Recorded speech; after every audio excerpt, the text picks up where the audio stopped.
In this video, I'll show you how to remove the red cross mark from folders and file icons in Windows 11 OneDrive. First, click on the OneDrive cloud icon in the taskbar. If you can't find it there, type OneDrive in the Windows search bar and open it. In the OneDrive window, click on the gear icon, then select Settings. Under the Account tab, click on Unlink this PC and confirm by clicking Unlink Account.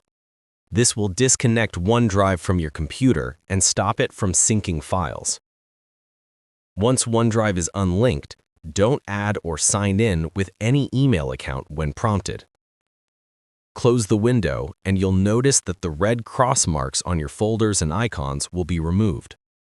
But if you want to keep syncing your files while removing the red cross marks, follow these steps.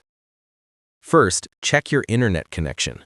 The red cross usually appears when OneDrive can't sync properly due to no connection or limited access. Make sure you're connected to a stable network. Next, check your OneDrive status. Click on the OneDrive cloud icon in the taskbar. If it shows not signed in or paused, sign back in with your Microsoft account or click Resume Syncing. If that doesn't help, open OneDrive Settings. Right-click the OneDrive icon and select Settings. Go to the Sync in Backup tab and make sure syncing is turned on. Also, check if you're running out of OneDrive storage. If it's full, you'll need to delete unnecessary files or upgrade your plan. Finally, restart your computer to apply all changes. Your red cross marks should now be gone and your folders and icons should appear normal again.